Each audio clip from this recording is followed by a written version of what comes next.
The presidential inauguration is now less than 1 week away, next Monday, folks. And the hearings right now in the Senate on Trump's cabinet picks, well, they've already started. Now, look, the hearings could display the level of support or lack thereof that Republicans are going to show for the incoming administration. These could be demonstrative of how closely they'll be aligned with what Trump wants. And meanwhile, the Department of Justice, they fined an Ohio meatpacking company with almost $4 million after a hiring manager stole the identities of U.S. citizens and gave them to illegal immigrants. And for those of you familiar with how this works, this is typically how illegal immigrants get jobs in the United States. The fact the U.S. government is now prosecuting a case on this could be massive. And in other news, as the fires in LA are continuing and there's a new warning going out over the next 2 days of extreme fire risk, a petition to recall the mayor in LA is actually gaining traction. I'll be going to these stories and more today, so let's get started.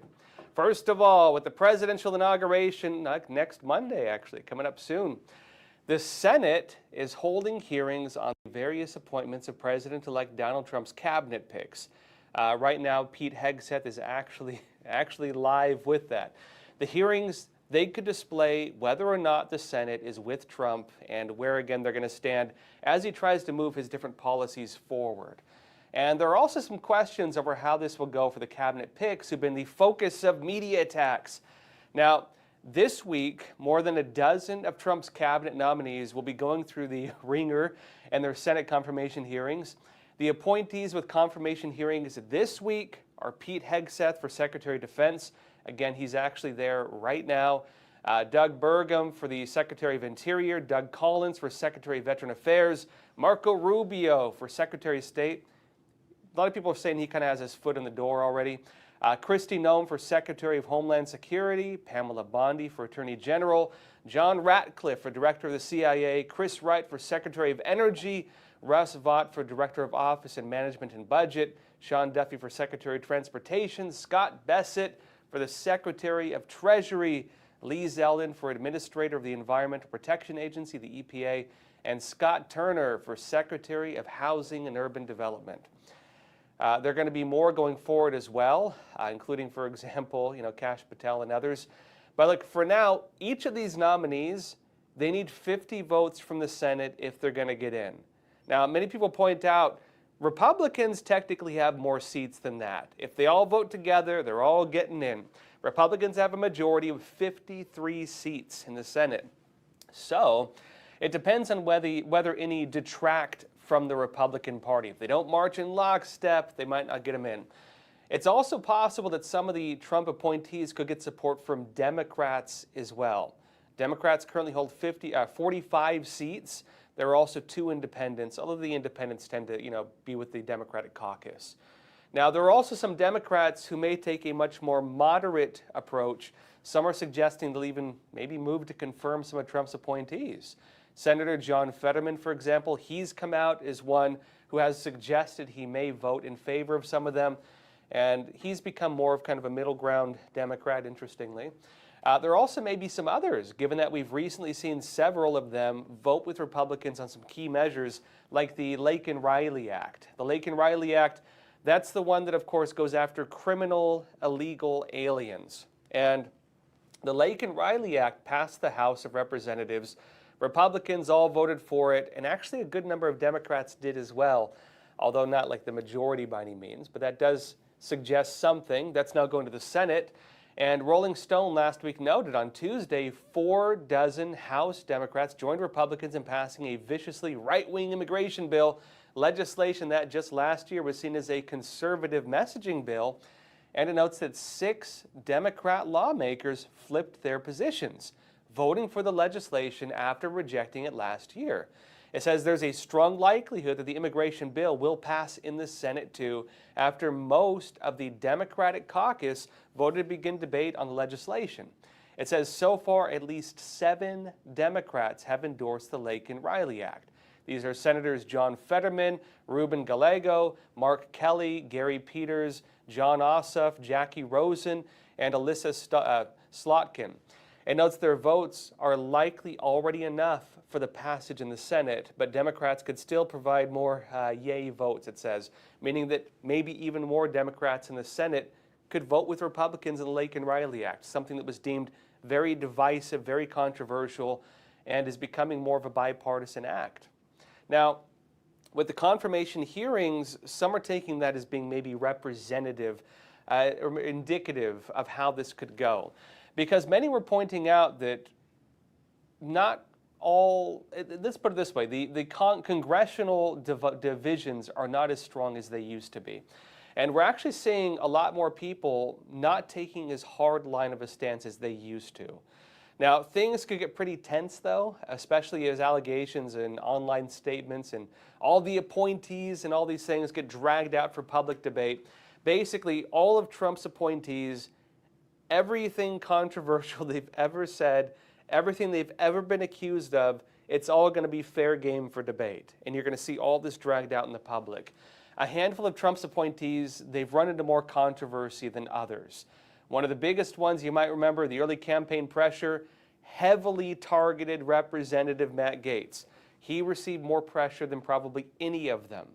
Now, Matt Gaetz was Trump's first pick for Attorney General. He dropped out after Congress threatened to release reports from the House Ethics Committee against him. Some argued that that was, again, not like a legal process and may have been problematic if they'd done that. Gaetz recently took up a new role with a new show on OAN. Now, Gaetz so far is the only one to actually step back from the nomination. Others have received some backlash, although not nearly as harsh. And the others so far, they've been able to weather the attacks. Among these is Pete Hegseth, the former Fox News host who was Trump's pick for Secretary of Defense. Now, Pete Hegseth was getting accused of like sexual allegations and misconduct. Those have mostly unraveled since, now that text messages emerged suggesting that some of the initial claims may not have been true. Others have accused him of having a drinking problem. And imagine that, a journalist with a drinking problem. Who's ever heard of such a thing? And our straight-edge senators, well, they're going to be weighing in on his drinking problem because I'm sure none of them do that. But so far, he has weathered the pressure, and a lot of focus this week is now on him. In fact, again, he's live right now with those debates. Now, public support, lack thereof, could also play a big role. Pete Hegseth has been seeing quite a bit of support from Navy SEALs and from the veterans community. Breitbart said this. It said 500 Navy SEALs, veterans, and other supporters are planning to march in support of Defense Secretary nominee Pete Hegseth as he appears before senators for his confirmation hearing on Tuesday, today. It says that morning his supporters will meet at the Vietnam Memorial Wall at 9 a.m. Eastern Time and march to different war memorials, including the Korean War Veterans Memorial, the D.C. War Memorial, and the World War II Memorial, and conclude near Capitol Hill with remarks from military leaders and prominent supporters. And its participants will carry American flags as they march. It also notes the march is being organized by Navy SEAL veteran Bill Brown, who also organizes the yearly NYC SEAL Swim, which Hegseth, a combat veteran, has taken part of in support of Navy SEALs. It notes as well that Robert Sweetman's 62 Romeo organization is co-organizing this. Now, like on that point, Hegseth has been a strong supporter of veterans. It's kind of one of his biggest areas of focus. He's also been very outspoken on the challenges the military community faces, including when they're active service and including when they leave service, not just veterans.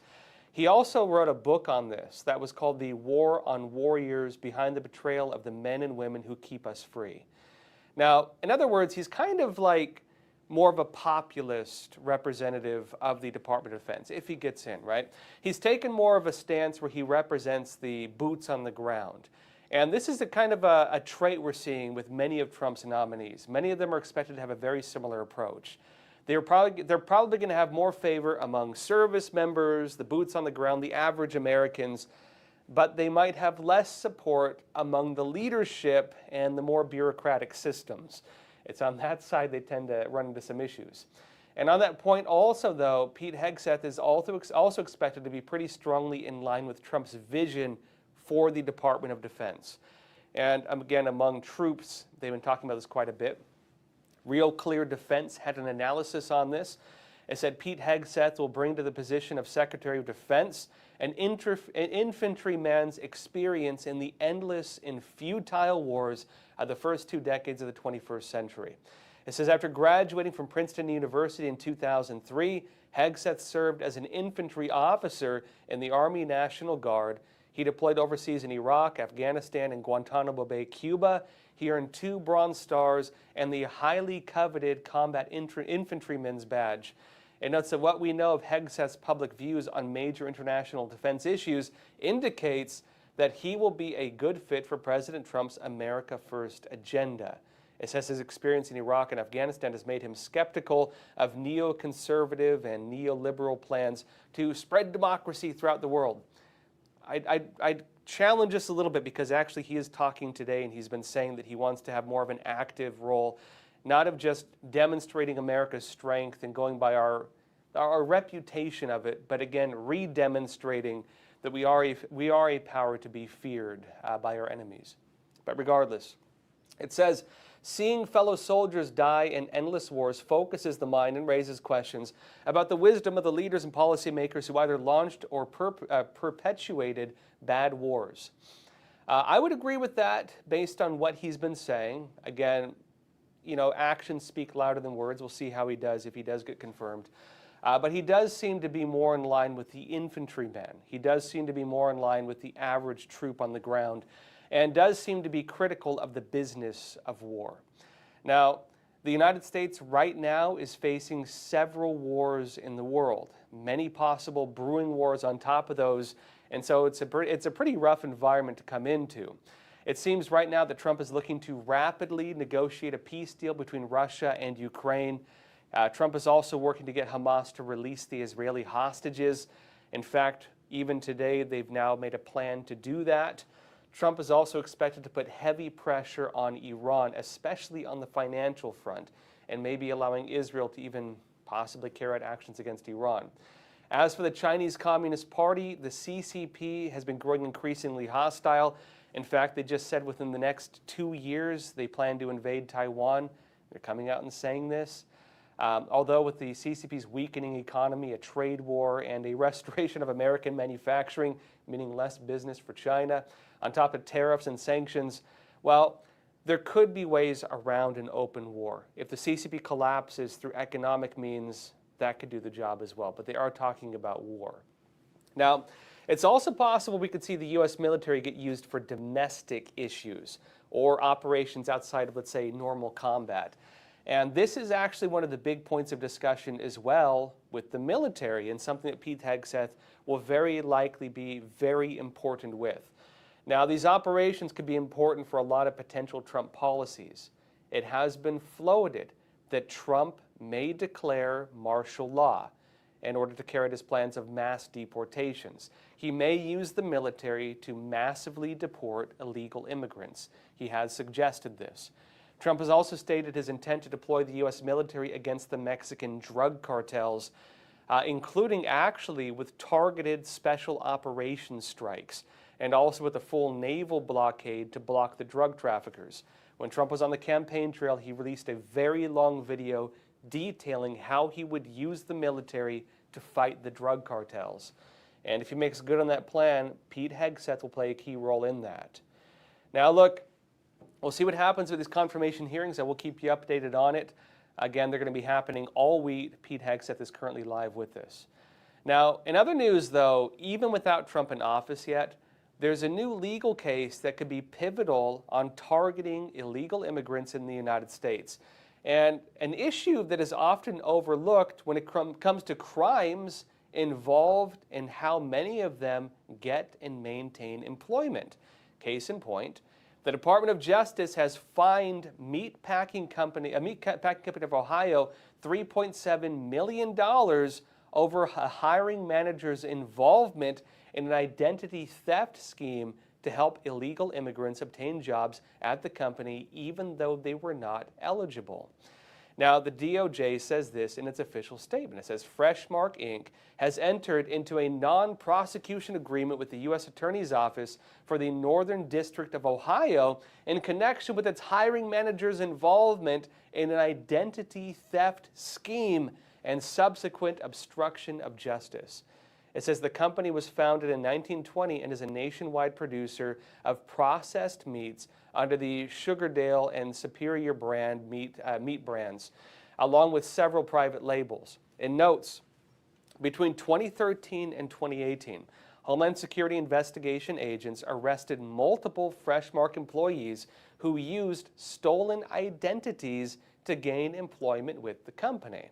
It says, according to court documents, a hiring manager at Freshmark's Salem factory, Yelwin Omar Munoz Solis, 43 of Salem, Ohio, conspired with others to steal identities of U.S. citizens and give them to job applicants at Freshmark meat processing plants. It says he then certified I-9 documents which are used to verify identity and employment eligibility in the United States. It notes that Munoz Solis was charged and subsequently pleaded guilty to conspiracy to commit aggravated identity theft, and making false statements on immigration forms submitted to HSI. Now, this is actually very, very important. And the reason why this is important maybe goes over the heads of maybe some people reading these articles normally. This is one of the more controversial parts of illegal immigration that often goes unmentioned. Now, it's actually very common for illegal immigrants to steal the identities of Americans in order to get jobs. And look, to an extent, this has been an allowed crime for a long while. This is widespread, extremely common, and mostly ignored.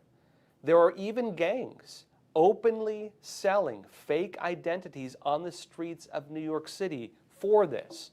New York Post even said this in March of 2024. It says criminals with ties to MS-13 and other gangs are selling fake green cards and social security cards to migrants on street corners in Queens, New York. A dangerous security threat as rogue newcomers pour into the Big Apple. There's a large-scale business stealing fake documents and stolen identities, and it's happening in the open in New York, and people are not really being going to jail for it. Now, it said this, right? Last year, this week, the Post spotted at least 10 men camped out in broad daylight at 4 different corners along Roosevelt Avenue in Queens. This is one of the major avenues in Queens, New York, hawking the bogus documents for $80 to $250. It said the forged Social Security numbers can be used to open up a bank account and potentially obtain a real driver's license. It says permanent resident cards, also known as green cards, give immigrants the lawful right to live and work in the United States.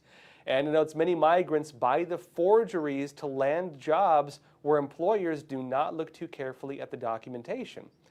And that is illegal, highly illegal, and now some people are being arrested for it. Here's the issue, folks. Now, you may have heard arguments in favor of illegal immigration. And some people say, these people pay taxes. They pay taxes, right? How can they not have representation when they pay taxes? Well, many of them do pay taxes, but the question is, how do illegal immigrants pay taxes? How do they work on the books, for that matter? Well, there are various laws that would prevent them from doing this, so how do they do it? Well, the way that they do it is through fraud or by stealing the identities of American citizens. This is an open crime, extremely widespread.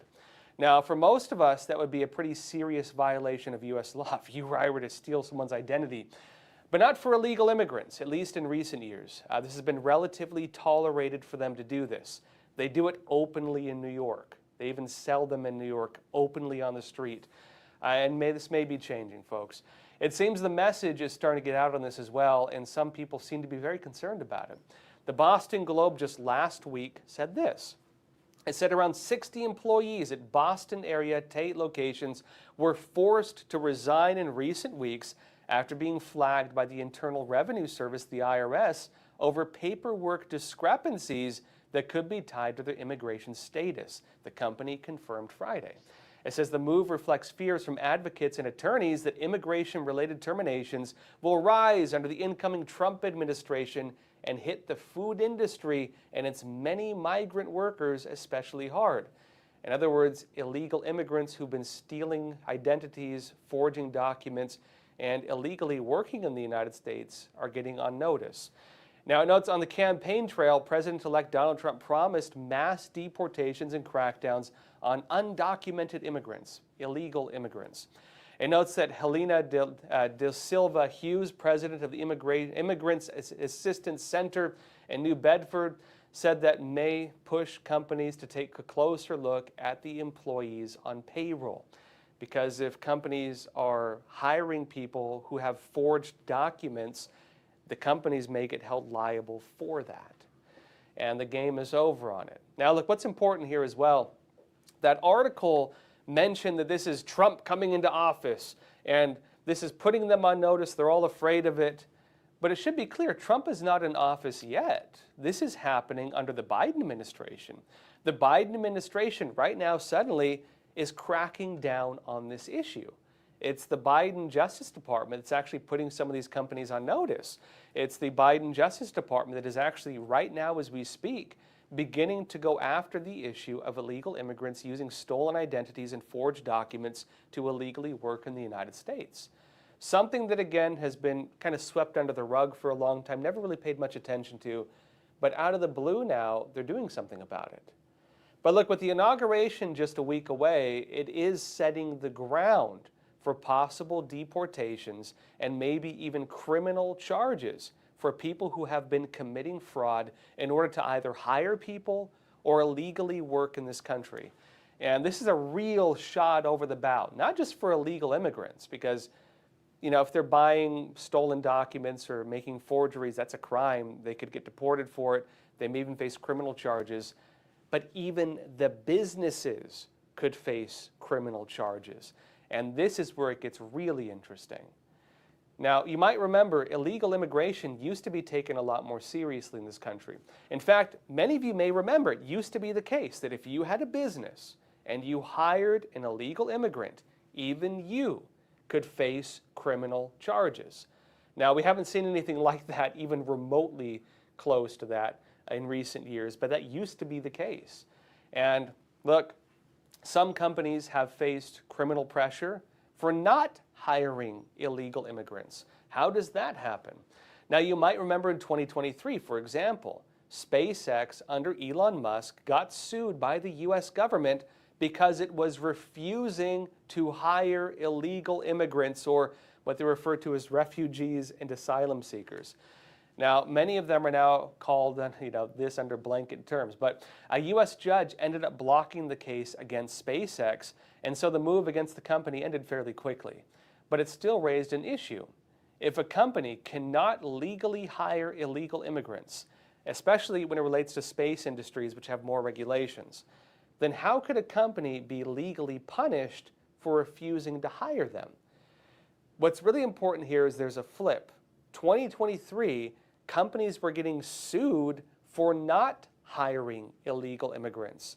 2025, companies are facing criminal charges and investigations for hiring illegal immigrants. This is all under the Biden administration, but this is possibly representing a major shift in policy and something happening just a week out from Trump coming into office. Now, this is what makes the recent charges and investigations also especially interesting.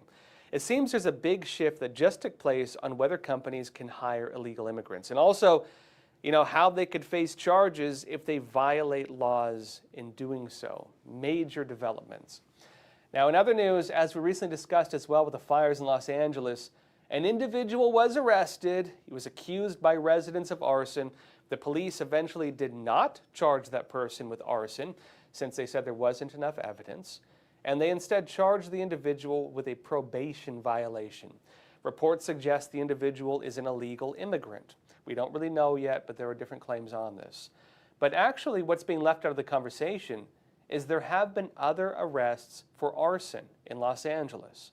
The Washington Times said this: Southern California authorities have arrested 2 people in separate fires starting incidents amid the deadly days-long wildfire that has burned down Los Angeles County neighborhoods, killed at least 24 people, and forced thousands to evacuate. It says police from different agencies said 2 of those arrested have been charged with arson. 2 charged, while investigators lacked enough probable cause to charge a 3rd man originally handcuffed on suspicion of arson, the one most of us are focused on. It notes that suspect was charged with a separate felony, again, violation of probation. It notes none of those in custody have been accused of starting the major fires in the area or been otherwise tied to them. But it notes that police in Azusa said they arrested a homeless man late Friday after a witness reported the transient for starting a brush fire in Pioneer Park. There were some videos going around of this as well. Now, to be clear, there is not yet any evidence suggesting that the major fires were started by arson. We don't really know. They might be wildfires, they might be global warming fires. We have no idea. Local politicians have largely blamed it on climate change. President-elect Donald Trump has largely blamed it on problems with bad forestry management and environmental policies that caused artificial drought, man-made through bad policy. But we can expect more investigations on this going forward, and it looks like Trump is going to be making this also a big focus for himself once he comes into office. And look, as all this unfolds as well, a petition to recall the mayor of Los Angeles, Karen Bass, is gaining traction. I'll be talking about this after we come back from a quick break, so don't go anywhere. Experts agree, one of the best ways to protect against financial uncertainty is to diversify your portfolio. Learn how physical gold and silver can secure your retirement funds from today's economic challenges. With a gold IRA from American Hartford Gold, you can safeguard your wealth with no penalties or taxes when you transfer your current qualifying retirement accounts. Call now and our precious metals specialists will send you a free information kit, no cost or obligation. American Hartford Gold, a trusted industry leader with an A+ from the Better Business Bureau, has a 5-star rating from thousands of happy clients. Whether you are getting physical precious metals in a gold IRA or delivered to your doorstep, we offer only the highest quality gold and silver. For your peace of mind, we also offer a no-fee buyback commitment, a low price guarantee, along with free shipping and free insurance. So don't wait. Call the number on your screen today and secure your financial future.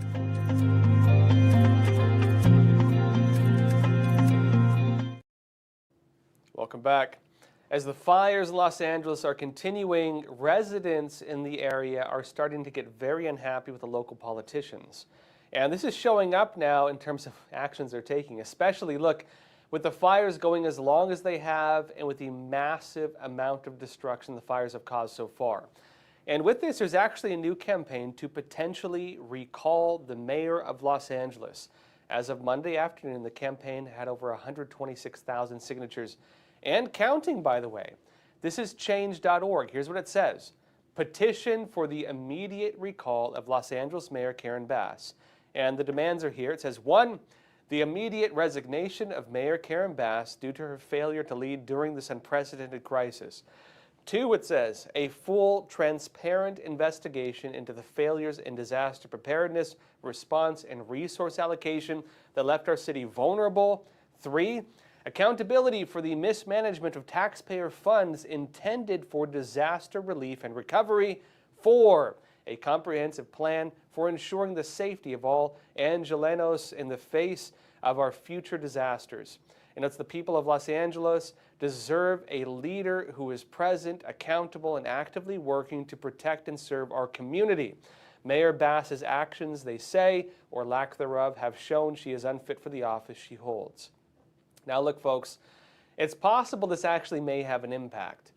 California is one of 19 states in the U.S. that allows for the recall of elected officials if they, again, do something that people don't like. And the amount of signatures needed, it typically goes by the number of voters who are registered in the state. It's not clear whether a change.org petition could achieve this, but it could, because, you know, again, how do they vet if people from other areas aren't signing it? But this could trigger a local recall in Los Angeles, and this is not far-fetched. Remember, folks, California residents, They almost recalled Governor Gavin Newsom in a campaign like this in 2021, and they did it again. They held an election. You might remember Larry Elder ran against Gavin Newsom. In the end, Governor Gavin Newsom won in the recall. He did not get recalled, but they did try it. There was another attempt last year to remove Gavin Newsom from office. It ended up not passing after it failed to gather the needed 1.3 million signatures, but it was close. And so we could see what happens with Los Angeles.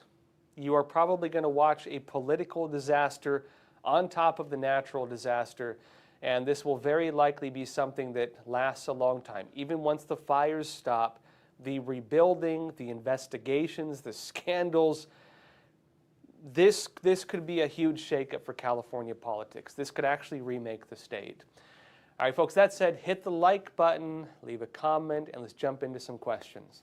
Let's see here. All right. Real quick, too, I want to mention Special Counsel Jack Smith has now officially resigned, and right before leaving, in fact, around like 1 a.m., I think, last night, he released a last report, and in his last report, he says that he believes that had he been able to continue his investigation and had Donald Trump not won the presidential election, Jack Smith believes that he could have gotten a guilty verdict against President-elect Donald Trump. Jack Smith, the special counsel, believes that Trump may have been prosecuted for this. And Trump came out very strongly against Jack Smith and noted many problems with the investigations, how they were carried out, and the evidence that was relied upon for that. We'll do something more in depth on this tomorrow. I want to go through the report myself and go more in detail on the nuts and bolts of it. We'll discuss that more in depth tomorrow because it's a pretty big topic. First question, wow's it my pants? You're saying, it isn't the large things we need to worry about. It's the small things, biological warfare and drones, not tanks and nukes. Yeah, you know, biological warfare actually would be one of the larger threats we would face from like China in a major war, as would nukes, especially nukes used for EMP attacks. I've discussed before, the CCP even has public documents on this detailing what they would do in the event of a war with the United States. The CCP's plan is referred to as the Assassin's Mace.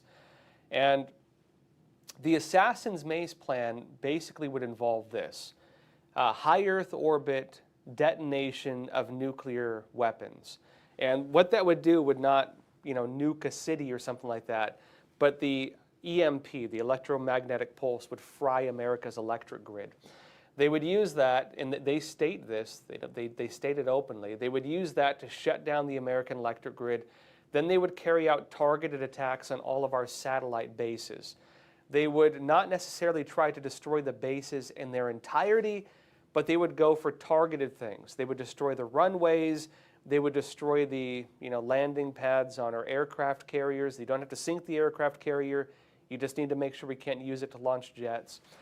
They would also do targeted assassinations on the key people who enable our different capabilities, and they would launch attacks on our satellites, which would shut down GPS and weapons targeting. That attack would take place rapidly, and the goal of the CCP would be to bring us to the negotiating table within a week. Rapid surprise attack targeting all the systems that enable us to have a military advantage. That's what they say they will do. They write this publicly. This is not some secret document or crazy conspiracy theory. They say this publicly. And so if we talk about what war would look like with the CCP, that's what war would look like with the CCP if they targeted us. They're also talking, of course, about invading Taiwan. For the U.S. strategy to protect Taiwan, with that, they are currently putting in place what they call the Hellscape strategy, which is a drone strategy.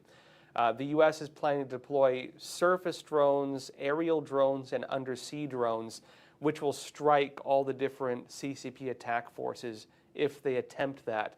The goal not being to win the war using drones, but to use drones instead to create what they call a hellscape, make it a living hell for those people, and to delay the invasion force in time for the full brunt of the U.S. military to arrive. That's what war would look like if it were to happen, at least in the beginning stages of a war. And of course, not writing off the possibility of biological warfare. The CCP does very actively carry that out. And they, in the US, we don't even have major policies to restrict biological experimentation or biolabs. In fact, I even did an investigation into this. Do you all remember that really weird case where a Chinese biolab was discovered in California? Do you remember that weird story? I believe it was in Kinney County. No, that Kinney County is in Texas. It was in one of the outlying areas just outside of Los Angeles, like one of the country areas, one of the breadbaskets of America. I went there. I went to the lab myself. I interviewed the people who first gained access to the lab. And you might remember some of the allegations with it. Investigators said they found unknown vials that had labels including like Ebola, right? There was a piece of paper that said Ebola. They had all these weird vials of unknown things. Some of them had different labels for COVID-19 or whatever else. There were a lot with Chinese labels. There were a lot with no labels. You might remember how that turned out also. The US government allegedly investigated it. They said no problem. All the vials were destroyed. They cleaned it out. Some of the people are facing other criminal charges related to like just activities they had, right? What actually happened was this, because we did the interviews for it. Apparently, what we were told by the investigators, and you can watch my special feature on it if you haven't seen it yet, what we were told by the people who were engaged in this themselves, by the local officials who had to hire private companies and use their own city budget to have these vials destroyed because the federal government would not do it. They were saying that there was never any investigation to confirm the actual contents of the vials. While there were labels and random documents suggesting that there was one paper that allegedly said Ebola on this, there were never any tests. There were never any full investigations to check the contents of the vials. None of that was ever done. They just destroyed it. And so we don't even know. And this brought up a bigger point when it comes to US law. We actually interviewed some of the local politicians in the area who are very concerned about this, saying they would enact laws to go after things like this. There aren't any laws in the US to really restrict this. And it brought up the point that if you go and randomly set up a lab in like a random warehouse, and this Chinese lab was in the back of like a recycling facility, just emphasizing where this thing was, like it was an old food processing like refrigerator for this thing, right, that they had set it up in. I mean, it was crazy. So you can actually buy, if you establish this, you yourself can buy online humanized mice. You can buy them. You yourself can buy viruses, and you yourself in your own makeshift laboratory can start experimenting with viruses on humanized mice, and there are very little regulations on this. And one of the issues that came up with that is how the CCP could weaponize that loophole within the US. That they could basically bring researchers to the United States, carry out virus research or whatever, and then it'd be like, oops, we just released this deadly virus on your community. My bad. Sorry about that. Looks like you have a pandemic now. And and that's one of the ways that some have suggested a bio attack could happen from China, not through them dropping bombs or something like that, but instead by just coming here and establishing unsafe laboratories to basically develop bioweapons. That is a very real concern, and there's very little preventing that possible scenario from happening. Unfortunately, I think the feature we did on that, while it did raise these concerns, it didn't really make many waves, because I think people saw that story and they're like, oh, I heard about that before. But I think that's a major threat, actually, and one that I hope gets more attention, because it was a pretty crazy investigation we carried out when we were out there. Let's see here.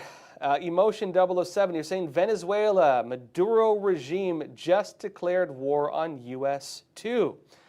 Not exactly, but I think you're referring to Maduro calling for an invasion of Puerto Rico to liberate islands from the U.S. and suggesting Brazil could lead the effort. I mean, if Maduro was calling for an invasion of Puerto Rico is a U.S. territory, and that actually would be declaring war on the United States. Now, important to note what's happening in Venezuela right now.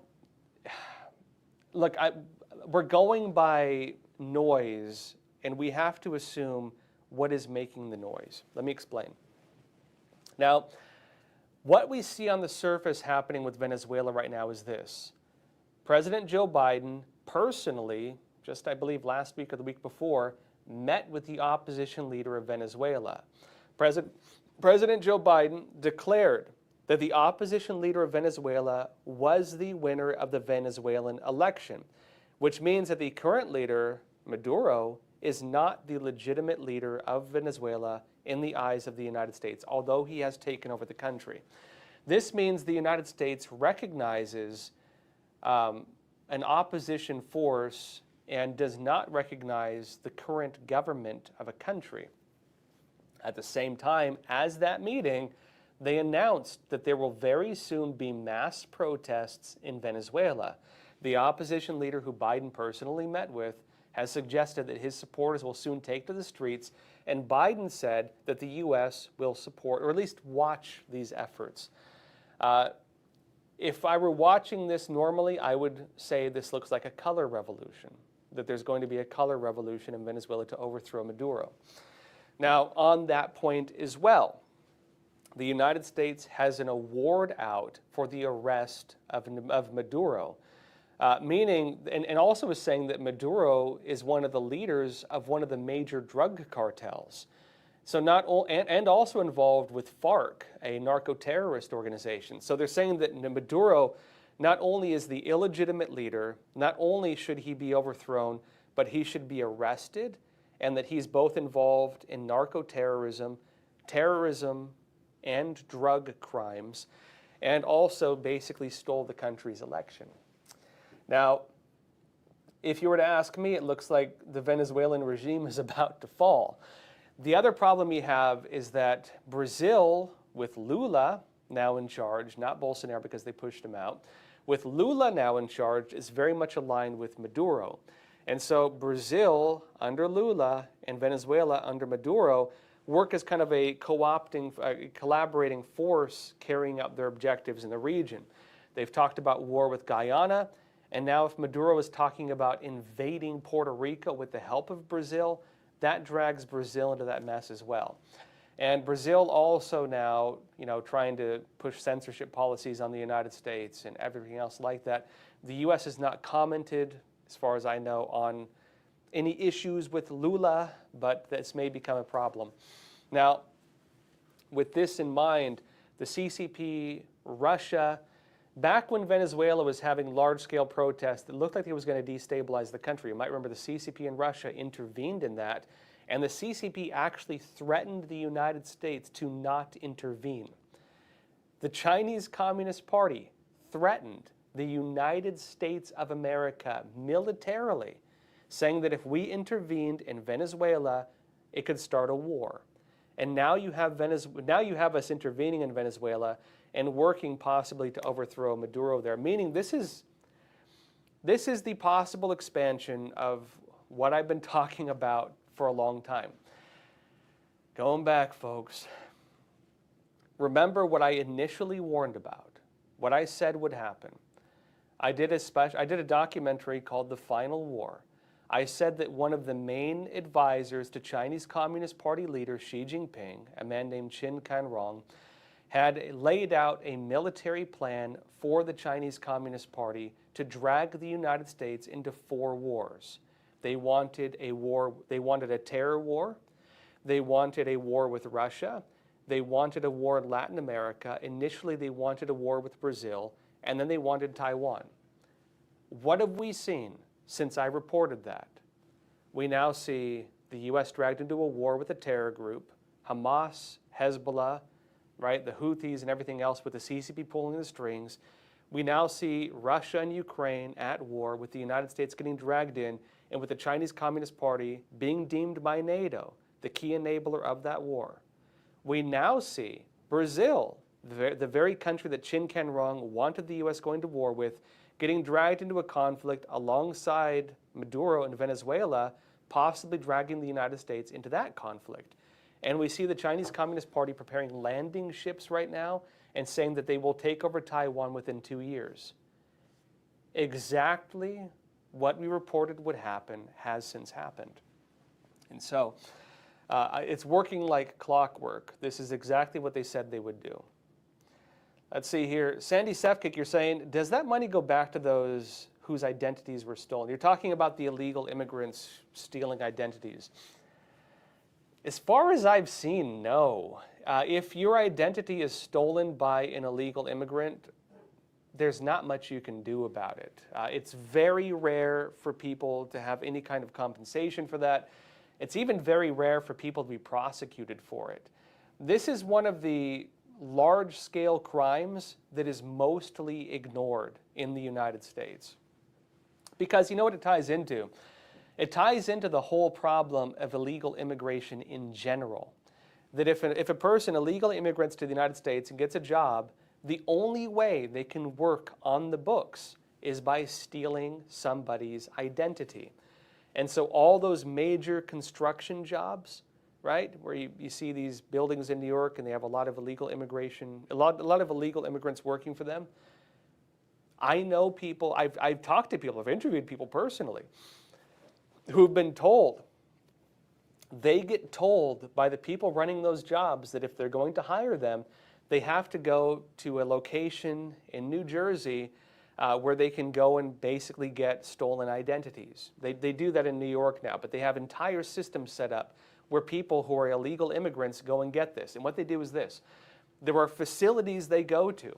You get your stolen identity, and then right next to that, they're going to have a booth, and then another booth, and another booth. And they set it up like clockwork. You get your stolen identity, and then right next to it is all the places that you can use that stolen identity to get other documents with, or just get fraudulent documents. There's businesses for this. It's huge in New York and in New Jersey and probably in a lot of other parts of the U.S. This is how illegal immigrants work in the United States. And when you have public officials saying these people pay taxes, this is how they pay taxes, using stolen identities and forged documents. And I think the problem is it's a widespread crime that if you were to go after it, you would basically dismantle one of the main motives for mass illegal immigration, which is, people coming here to work. And if you're going to make it so they can't work, then they're either going to go on, they're going to be homeless and probably get involved in something that helps them make money, drugs or theft, or you're going to have to take care of them. And so if you go after this issue, right, the concern is if you go after this issue, you will dismantle the whole issue of illegal immigration. So people who want to protect illegal immigration, this is a no-go topic. This is the area you don't touch. And so even though Americans are being victimized for it, even though Americans are having their identities stolen, even though this is causing a lot of problems for American citizens, it has largely been allowed to take place. And what I find very interesting is suddenly that's changing. And changing even before Trump comes into office. This is not like a Trump policy. This is a Biden policy or a Biden administration policy. And so the shift is really interesting, I think. Jeremy Barker, you're saying, when people are not held accountable for breaking the laws, others see and know they can do the same with no fear of accountability. So it just gets worse. Yeah, and I think that's unfortunately what's happened in the United States. A lot of people have been losing faith in the justice system, which is terrible. That's a horrible thing. A lot of people, I think a lot of conservatives especially, they have lost faith in the integrity of the justice system. They believe that if they go to trial, they will not get a fair trial. Case in point, a lot of the people prosecuted for the whole January 6th thing, a lot of them have argued that they do not believe they can get a fair trial in Washington, D.C. And one example of that is that the D.C. courts that have handled many of those cases have not allowed the cases to leave Washington, which would normally be the process for charges like that, right? Normally, you would allow people to be charged in their local communities, that if a person was in Ohio and they traveled to Washington to go, protest on January 6th, that if there were that many cases, the judge would often allow the case to be tried somewhere else because they have so many people, right? The judges and stuff in D.C. were not allowing that. They kept it all within their control. The same thing happened with Trump when it came to the charges. Remember when they brought a grand jury in Washington, D.C. to bring charges in Florida? Do you remember how they did that? That's normally not something you do. You normally do not do that. You can't have a grand jury in one state bringing charges in another state. And Donald Trump argued that the reason they brought the grand jury in Washington instead of Florida was because it was easy to get a grand jury indictment for that. That having basically a politicized decision that would lean more in their favor would incentivize them to do it there rather than here. Now, I'm not saying it's messed up or whatever, but I'm saying this is the perception. And for a lot of Americans too, when they see, for example, in New York City, that a man who defends people from a man saying that he's going to kill people on the subway, right, Daniel Penny, and, restrains the guy, other people help him of various races, and the media and many politicians attack this individual because of the color of his skin, that he was white, and the man who died, Neely, was black. Right? Penny was, again, exonerated. He's not guilty. But they made this a race issue. And then meanwhile, you have an illegal immigrant accused of setting a woman on fire and burning her to death in a subway car, and they don't even deport the guy. When people see things like this, then they start feeling that something's not right with their justice system.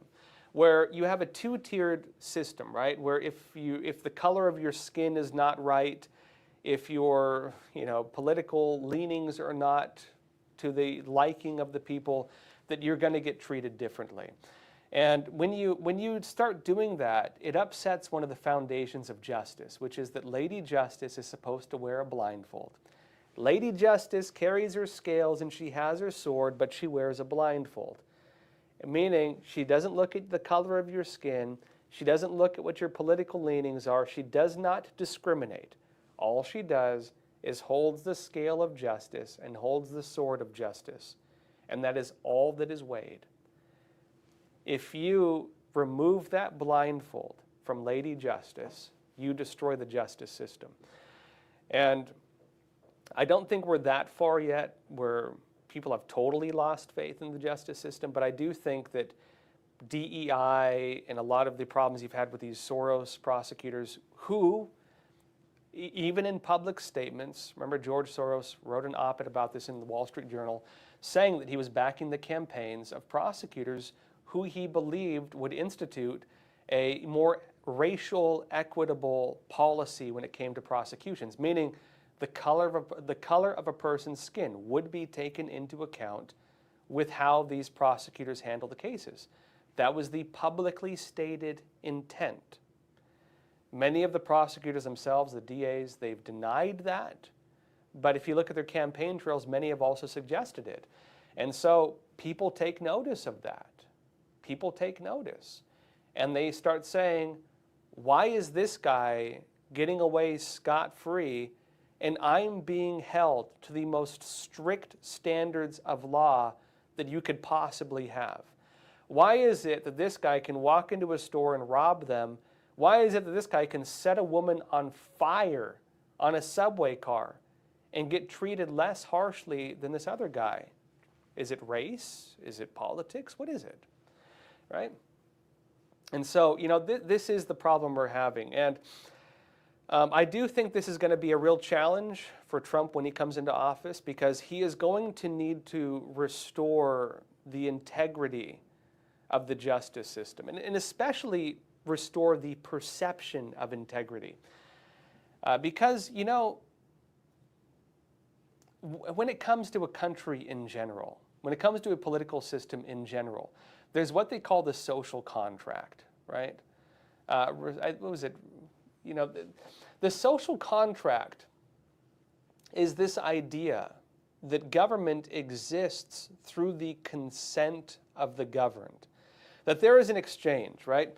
We sacrifice some of our individual sovereignty in order to create an external system that is capable of throwing us in prison.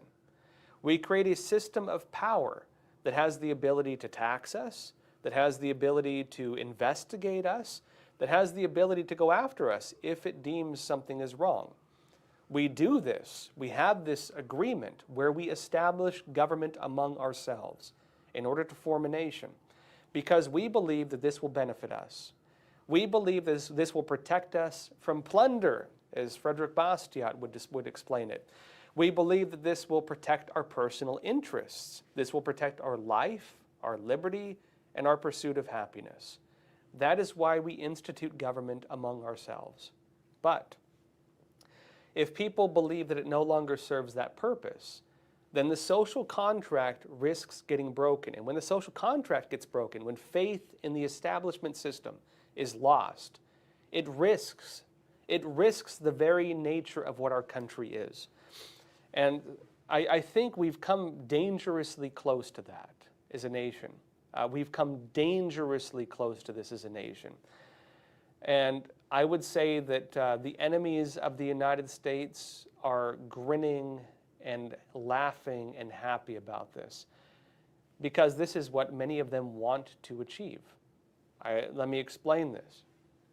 If you listen to the recordings of Yuri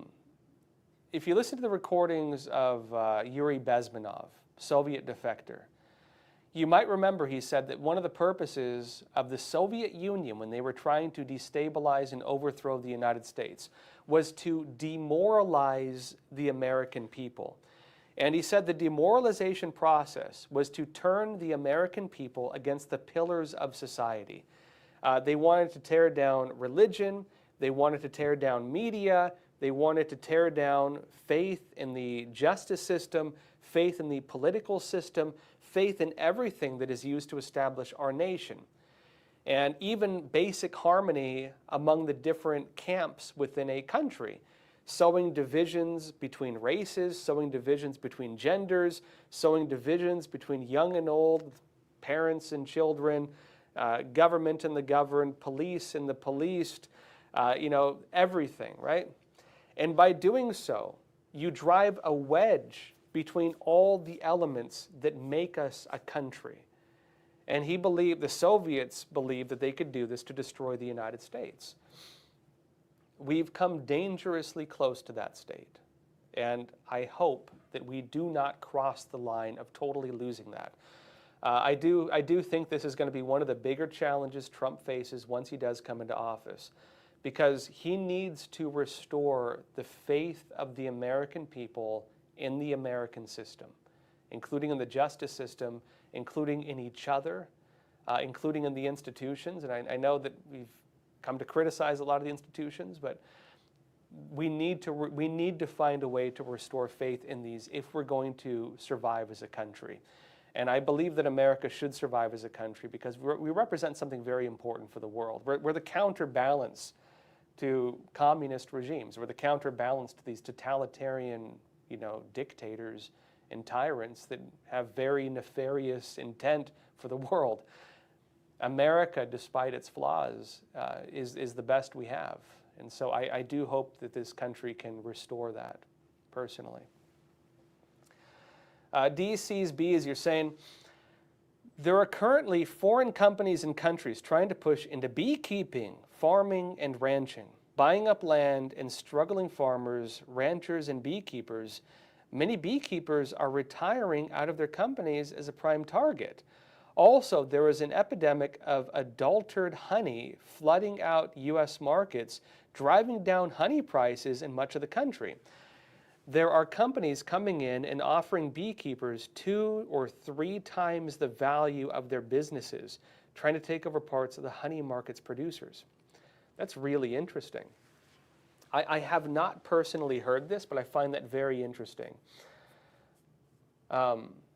I mean, I do know that there are countries and companies trying to buy up American farmland.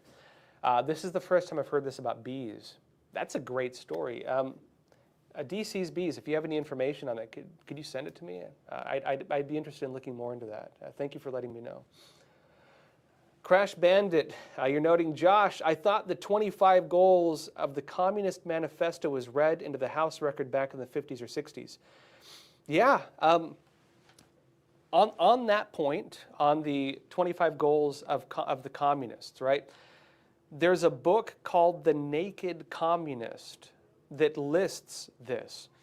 And the story was this: there was a document that was released to the public.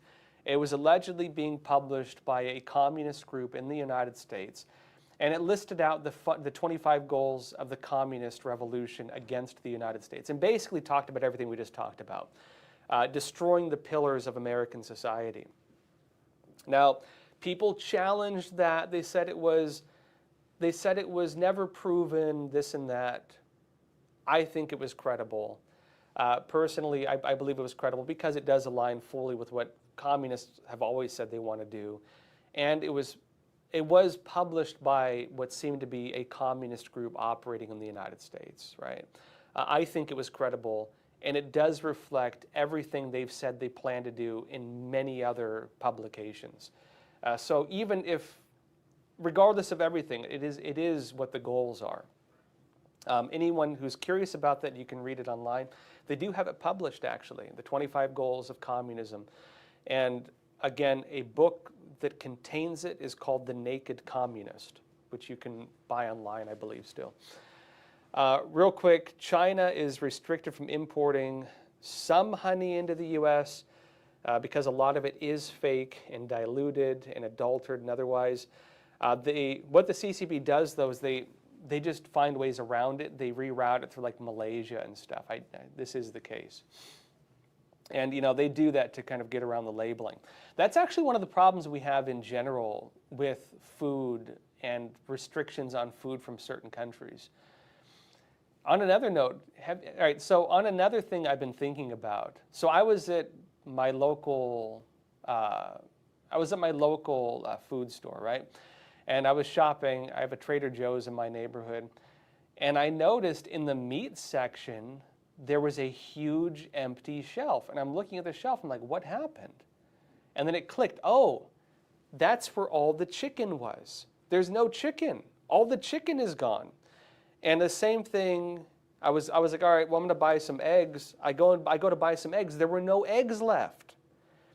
And this has become a very common thing to see in some supermarkets. No chicken, no eggs. And they say it's because of avian flu, bird flu. I don't know if this is the cause of this. I don't know if this is why this is happening, but I would raise this as a concern.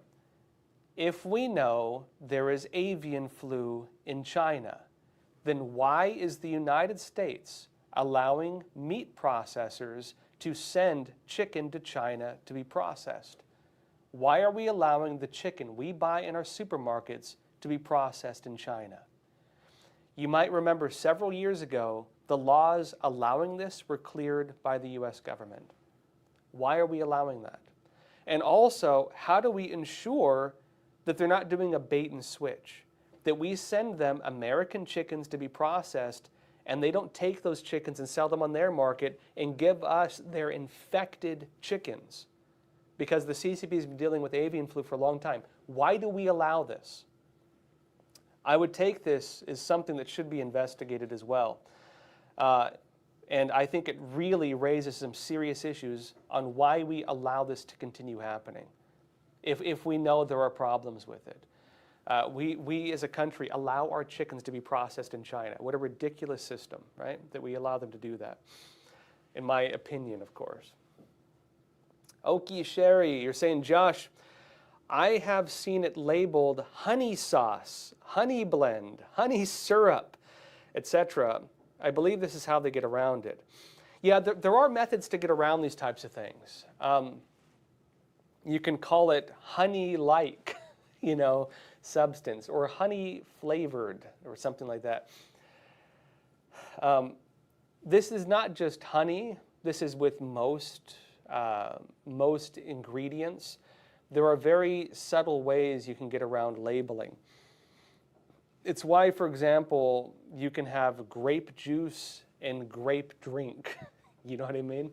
It's because if you label something a certain way, you're insinuating that it contains what you say it is. It's why we buy maple syrup, and then you can also just buy syrup, which is not maple, right? Not from the maple tree. It's just, I don't know, high fructose corn syrup or something. They do this kind of stuff. Yeah, honey-ish, made with real honey, 1%. Yeah, they do stuff like this. We'll see what happens with this. RFK Jr. would potentially have the ability to regulate some of this once he comes in, if he gets confirmed. And I think he will probably begin looking into the problems with our food supply, because we get ripped off on a lot of this stuff. I'll tell you all something interesting. I come from a mixed household. My dad's side, mixed, Hawaiian, Filipino, everything basically. My mom's side, white. And of course, also my in-laws are Cambodian. A lot of Asians and people, in the U.S. of that, if they buy rice, they buy it differently than most Americans do. If you go to an Asian market, you will get fresh crop rice. It's new. It's not stale. They tend to sell Americans in normal supermarkets the garbage rice. A lot of the fancy rice that they sell to Japan and stuff, it's American rice. America makes some of the best rice on earth, but mostly Americans do not consume it. We sell it to other countries, and they sell us, for the most part, the garbage, old, stale rice. You're not eating fresh rice usually. If you want to get good rice, you typically want to go to an Asian market, and you want to check the harvest date. They do this, same thing with tea actually.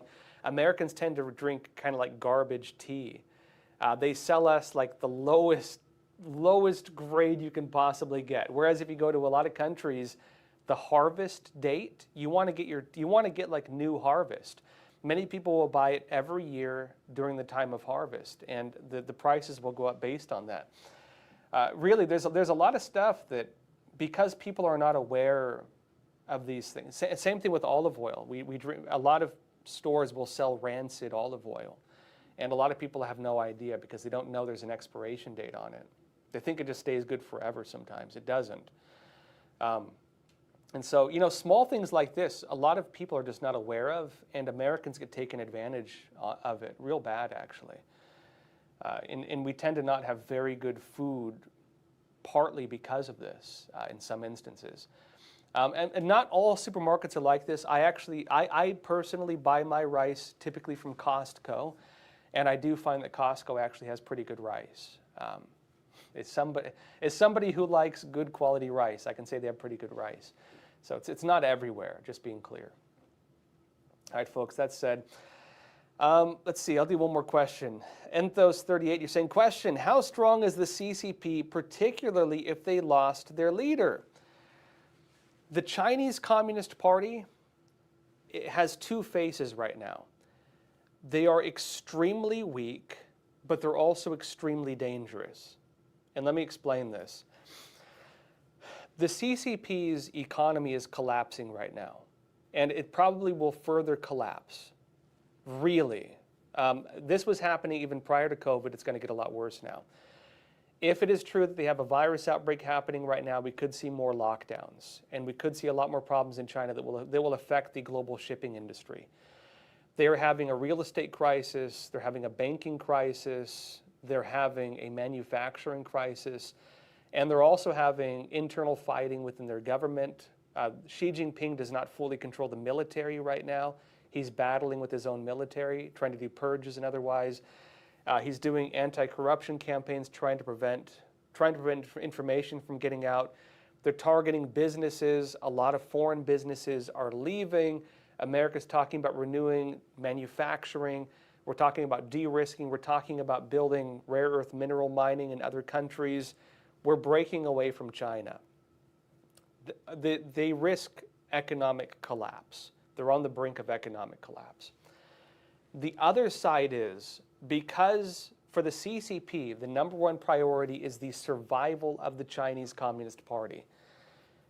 If it is in danger, it will do anything to survive. It will do anything. It will start wars. It will launch genocides. It will carry out persecutions. It will violate any law, any standard, anything, if it will allow the Communist Party to survive. And so on this, it is possible we could see the CCP starting wars. It is possible we could see the CCP using its spy networks to try to mess with the whole world. In fact, if you've been reading Epoch Times, we have articles on this saying that the attacks that the CCP is launching right now, using its overseas spies and even using American journalists to try to target Falun Dafa, Falun Gong, the Epoch Times, Shen Yun, NTD. They're trying to tear down us, actually, using U.S. news outlets to try to trigger legal investigations, because Xi Jinping is afraid that if Donald Trump comes into office, that we could actually influence policy and Trump may actually go after the CCP, especially on human rights abuses. Because a lot of the Communist Party leadership, they have blood on their hands. They're involved in live organ harvesting, persecution of between 70 million and 100 million people. If the CCP is held accountable to that, if it's even made public, the CCP will collapse. And so they're desperately trying to avoid that happening, which is why you're seeing them launching these attacks on us right now. I just had an interview with this as well, with Levi Brody. It was China's secret genocide. If you haven't watched that yet, I highly recommend watching it. It's currently available on our channels, Epoch TV. If you want to watch it, it is currently available, and I highly recommend doing so, because this is what the CCP is afraid of more than anything. And it's also why the CCP is currently launching attacks on us, even launching attacks in Epoch Times right now. Folks, that said, interesting times, right? Join me tomorrow, 10:30 a.m. Eastern Time. I will see you again then. Also, next week, the presidential inauguration on Monday. We'll be talking more about this, of course. A lot going on right now. Folks, thank you so much for your support. Again, I'll see you tomorrow. And as always, please take care of yourselves, stay informed, and stay free. Thank you. People were kind of shocked. Oh, there's Chinese secret police stations in New York? This is just the tip of the iceberg. Ultimately, what they were trying to do is get an in on the IRS so that they can bribe the IRS to open an investigation on Shen Yun. This is something that unfortunately is very common with some of the Chinese spies here. Silencing and maligning Falun Gong is one of the very top priorities, because not only are they trying to squelch the voice that's speaking out for all the victims of human rights atrocities in China. If you look at the Falun Gong diaspora around the world, whether it's local grassroots communities or companies that they've started, they're one of the most vocal communities calling the CCP out on the world stage about all their crimes. And so they're trying to silence that. I think in their minds, Falun Gong represents almost an existential threat to the narrative of their rule.